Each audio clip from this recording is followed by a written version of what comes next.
성부와 성자와 성령의 이름으로 아멘.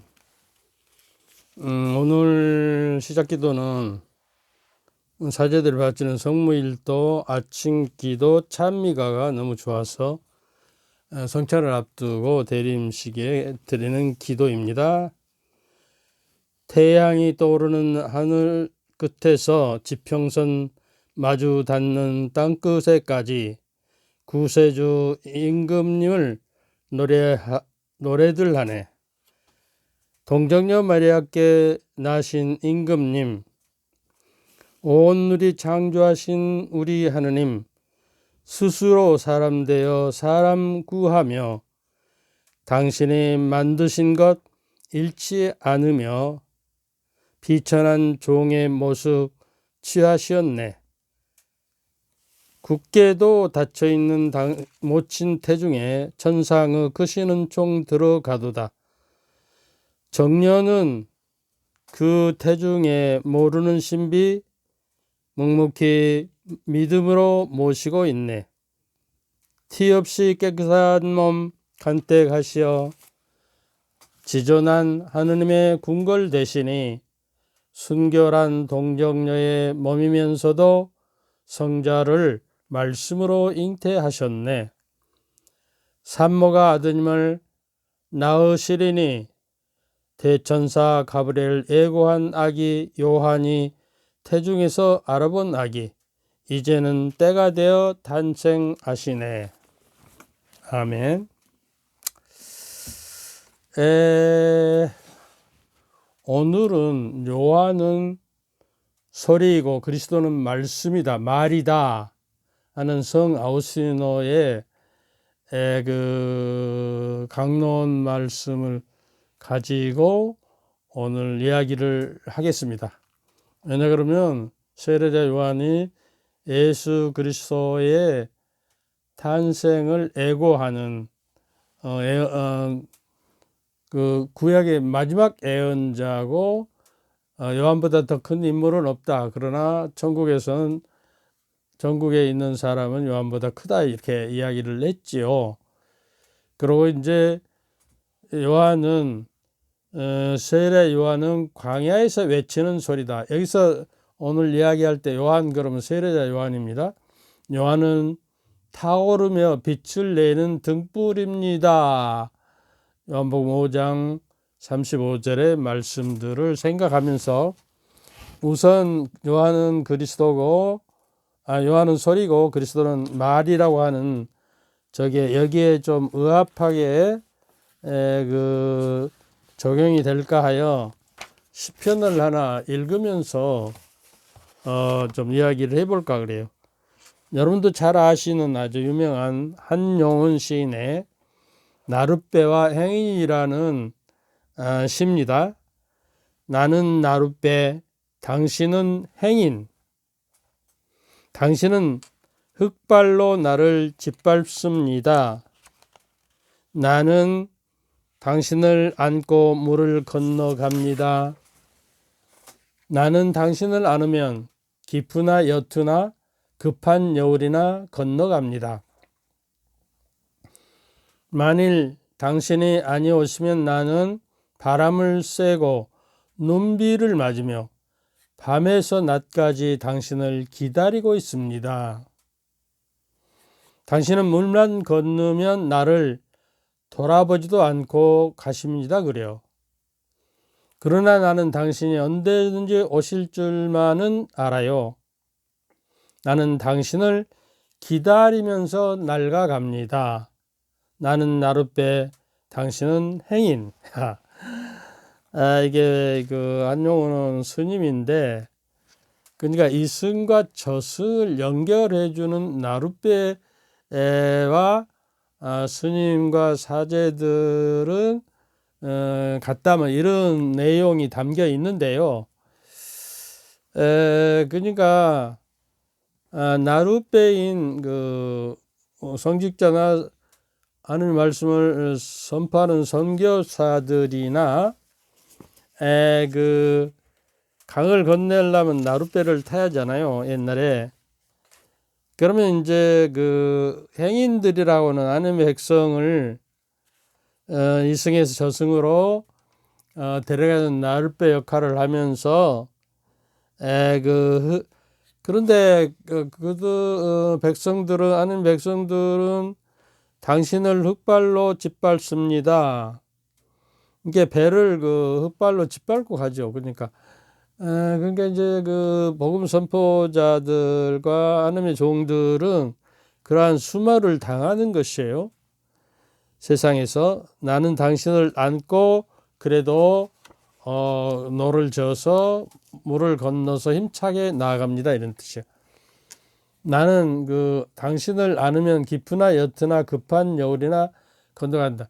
이게 물살이 아무리 세상에 풍파가 아무리 세도 당신을 내가 건너주기 위해서 내가 목숨을 걸고 노를 저어서 흙발로 나를 짓밟았지만 그래도 당신을 살리기 위해서 일승의 죄와 그 상태에서 저승의 하나님의 나라로 노를 저어가는 형태가 우리 모든 신자들이 돼야 한다는 것이에요. 사목자만 뿐만 아니라 만일 당신이 오시면 나는 비바람 쐬고 눈비를 맞으며 당신이 아니오시면 밤에서 낮까지 당신 그러니까 눈비를 맞으면서 강가에 세워져서 이제 당신을 기다리는 마음, 주님을 기다리다든가 우리가 하는 마음도 되죠. 주님을 세상 안에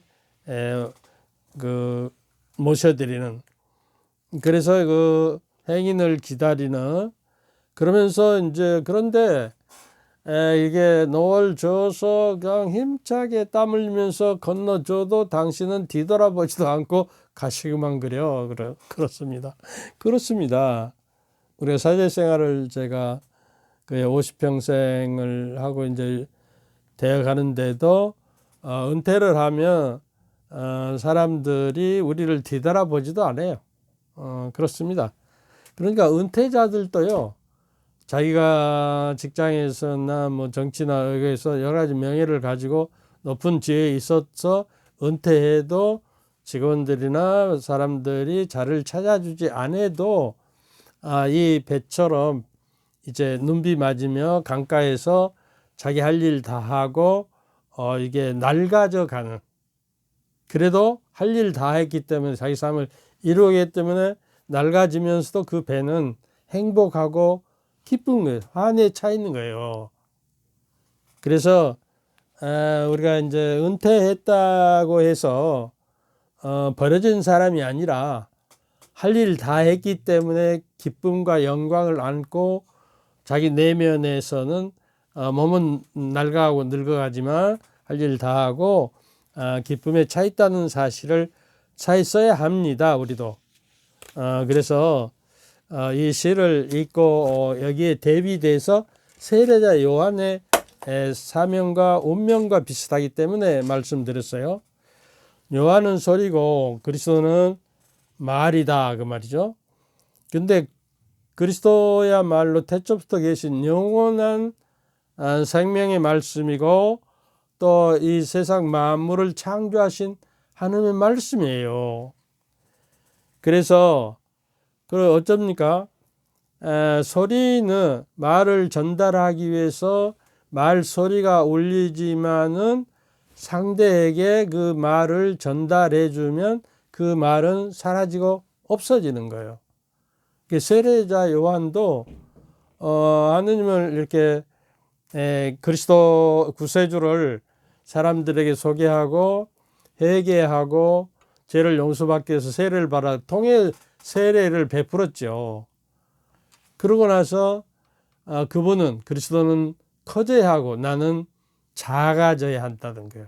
작아져서 없어진 그 세례자 요한의 겸손을 우리가 배워야 한다.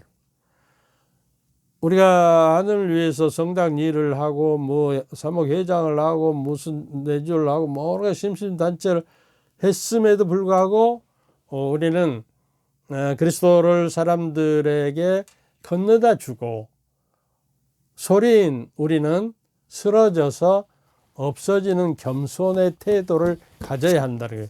근데 전에 내가 무엇을 했는데 나를 알아주지도 않고 이렇게 교만 상태에 빠지면 오히려 안 된다는 것을 세례자 요한을 통해서 우리가 배울 수가 있는 것이다 하는 이야기예요.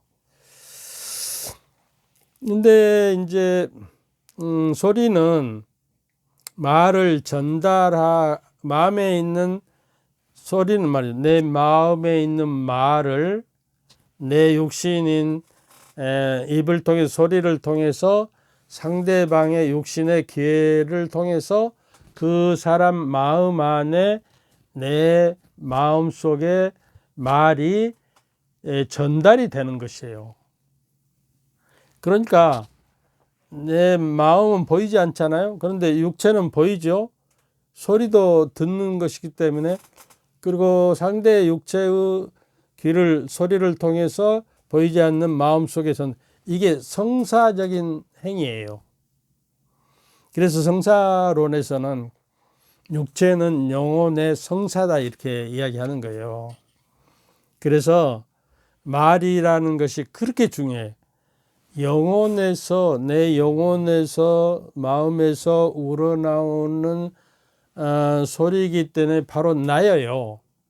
그 소리가 내 육체를 통해서, 당신의 육체를 통해서 당신의 보이지 않는 마음 속에 전달하는 과정이 육체와 육체, 보이지 않는 마음의 영혼의 상태를 육체를 통해서 또 당신의 육체를 통해서 보이지 않는 당신의 마음과 영혼에 전달된다. 그러니까 내 육체는 소리와 보는 것과 이런 모든 육체는 보이지 않는 마음과 마음을 어째요? 전달해주는 성사의 역할을 한다.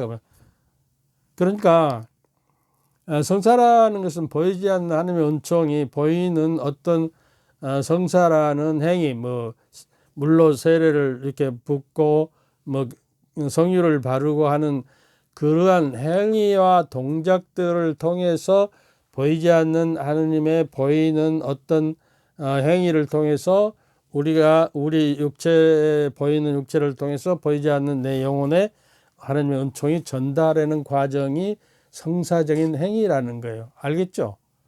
근데 이제 이 성사가 아주 중요한 것은 기도와 하나님의 은총을 받는 방법은 기도와 성사이니라 이렇게 우리 교회 전통은 이야기를 합니다. 기도와 성사를 빼면 하나님의 은총을 받을 도구와 저희가 없는 거예요. 그래서 어떤 의미에서 가톨릭이 성사가 있기 때문에 너무 안심탕을 하고 있는 것이에요. 마치 저수지에 있는 물이 파이프를 통해서 우리 수도에서 그 물이 칼칼 나오듯이 파이프가 없으면 저수지의 물이 우리에게 전달 못했죠. 그 파이프라는 그 도구의 성사적인 역할을 보이는 성사적인 역할을 통해서 물이 우리에게 전달되는 것이다는 이야기예요. 그러니까 성사 행위를 하면 자동적으로 그냥 우리가 하나님의 은총을 받은다고만 너무 안심당해서는 안 된다. 거기에는 성사적인 의미를 알고 그것을 깨닫고 내가 전심으로 그 행위에 긍정적으로 능동적으로 참여를 해야 하는 것이다 하는 이야기입니다. 그러니까 소리는 말의 의미를 그 상대의 마음에 전달해 주지 못하면은 그거는 헛소리가 되고 빈소리가 되고 울리는 꽹과리에 불과하다고 그랬죠. 여기에서 이제 문제가 생기는 것이요. 마음에 없는 말은 귓전에 울리지만은 마음을 감화시키고 감동시키지 못하고 그 소리만 요란하고 말은 없어져 버리는 묘한 현상을 가져오는 게 사이비 종교예요. 이게 자기가 교주가 구세주나 되는 것처럼 요란하거든요. 근데 거기에는 하나님의 말씀이신 예수님께서 계시지 않는다는 거예요. 이게 우리가 생각을 해야 해요. 그러니까 내가 할 말은 생각 안에서 이미 내 마음 속에서 있는 말이 있고요. 당신에게 전달될 때 나의 마음에 있는 것을 말을 소리로서 당신의 육체를 통해서 당신의 마음 안에 전달하는 것이다 그 말이에요. 근데 여기서 소리는 세례자 요한이고 말은 그리스도라는 거예요. 그러니까 우리가 사제들도 그 강론을 할 때 자기 말을 하면 안 돼요. 말씀이신 그리스도를 전달하는 그 말을 해야 해요. 이게 복음 전파예요. 근데 이제 교리교사나 선교사들도 때로는 신부들도 자기 말을 합리화해서 하느님 말인 것처럼 포장을 해서 이렇게 하면 그 헛소리가 되어버리고 그거는 없어져 버릴 수밖에 없는 역할을 하는 것이다 하는 이야기예요. 그러니까 마르 소리는 요한이고 마르 내용을 전달하는 그리스도를 전달하고 말은 사라지는 상태가 세례 요한의 겸손이다 그 말이에요. 그러니까 이제 우리가 영성에 깊이 들어가면 내 자신이 무화되고 아주 공의 상태, 빈 상태가 되고 하느님이 내 주인이 되어버리는, 나는 없어지고 그리스도가 내 안에서 점점 커져서 그 사도 바울은 나의 그리스도야말로 나의 생의 전부입니다. 이렇게 공감복음에 말한 생의 전부라는 거예요.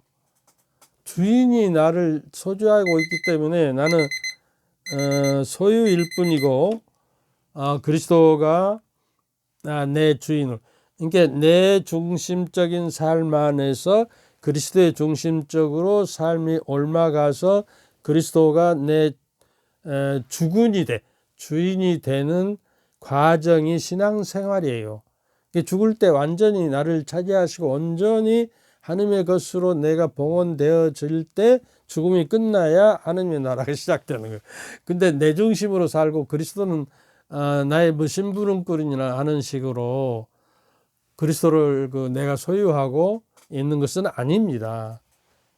여기서 우리가 그 세례자 요한은 대도에서 성탄을 앞두고 우리 회개하는 우리들의 마음을 바로잡아야 해요. 그러니까 나의 목소리는 말을 들리게 하고 소리는 자기 임무를 다하고 없어지는 거예요. 여기서 우리가 그 시 한 편을 또 읽어볼까요? 시간 너무 길어서 시간이 없어서 김현승의 기도 편지 어디가 있어? 기도 편지 서영훈 홀로서기 2에서 말합니다. 여기 중간에 조금만 이야기죠. 당신의 일을 모두가 옳습니다만 우선 눈에 보이는 인간적인 쓸쓸함으로 애로워하는 아직 어린 영혼을 위해 나는 쓰여지고 싶어요. 어쩌면 나는 우표처럼 살고 싶어요. 꼭 필요한 눈빛을 위해 누군가의 마음에 붙지만 도착하면 쓸모 다하고 버려지는 우표처럼 나도 누군가의 영혼을 당신께로 보내는 작은 표시가 되고 싶으면 아직도 욕심이 많음인가요? 이렇게. 여기서 이제 내용 여러분도 알다시피 우표는 편지물의 내용의 그 말을 전하는 역할을 하는 게, 우표가 없으면 그 말이 편지가 전달되지 않잖아요. 그 내용이. 근데 그 편지가 이제 우체국을 통해서 이제 우체부를 통해서 이제 그 상대에게 전달이 되면 상대는 무슨 소식이라고 궁금하고 설레인 마음으로 그냥 옆구리를 쭉 이렇게 편지 봉투에 옆구리를 쭉 찢으면서 나도 그러니까요. 급해서 그 우표까지 찢어지면서 쓰레기통에 버려지는 것이다 그 말이에요. 그러니까 어째요? 그 내용의 기쁜 소식을 새롭게 전했으니까 우편은 할 일 다 하고 어째요? 할 일 다 하고 자기는 어체장에 쓰러져서 버려진 쓰레기가 되었어도 할 일 다 하고 자기 사명을 다 이끌었기 때문에 행복하며 이제 주가 없어진다는 거예요. 이것이 세례 요한의 영성이고 우리의 영성이 돼야 한다는 것입니다. 여기까지 해야 할 것 같아. 세례자 요한에 대해서 뭐 3분의 1밖에 안 했는데요. 그러니까 소리는 제 할 일을 사명 다하고 세례자 요한은 기쁨에 넘쳤던 것이에요. 그리고 우리 마음속 깊이 잉태된 말씀을 흘려보내지 않도록 정말 정성껏 보존해야 하는 것이요. 세상 우주 만물을 태초부터 영원히 계시는 하나님의 말씀인 성경 말씀을 우리는 우리 마음속에 깊이 잉태하고 그 말씀이 내 안에서 에너지를 가지고 살아 움직이도록 풍부한 생명을 가지고 내 안에서 살아 있도록 늘 하나님의 말씀을 되새기고 밤낮으로 되새기고 그런 사람은 마치 시냇가에 심어진 나무이냐 제때 열매를 맺고 잎이 항상 푸르러서 이제 하는 일마다 잘 된다 그랬어요. 그 시편 1장 2절의 말씀입니다. 여러분 한번 읽어보세요. 그래서 마치 하느님의 말씀을 우리가 그 성서 말씀을 선포되고 내가 그것을 읽고 또 그 미사동에 선포되지 않은 말씀을 내가 받아들였으면 내 마음속에 깊이 잉태되었으면 마치 아기를 잉태한 산모처럼 그 말씀을 위해서 내 온 존재와 내 온 정성과 마음과 생각 모든 행동이 그 아기에게 내 뱃속에 있는 아기에게 초점을 맞추고 살아가는 삶이 돼 하듯이 하느님 말씀은 그렇게 우리에게 오셔야 한다. 이것이 세례자 요한이 우리에게 그 그리스도 하느님 말씀인 그리스도를 전달하면서 소리 없이 광야에서 그 황망한 죽음의 땅에서 그 열정을 가지고 그 죽음을 무릅쓰고 회개하고 죄를 용서받기 위해서 세례를 받으라고 외치는 그리스도의 길을 곱게 하는 자로서 우리가 이 영성을 배워야만이 우리가 성탄을 즐기고 그리스도를 영접해서 알렐루야 하고 성탄을 맞이할 수 있게 될 것입니다. 아멘. 여기까지 하고 강복 드리겠습니다.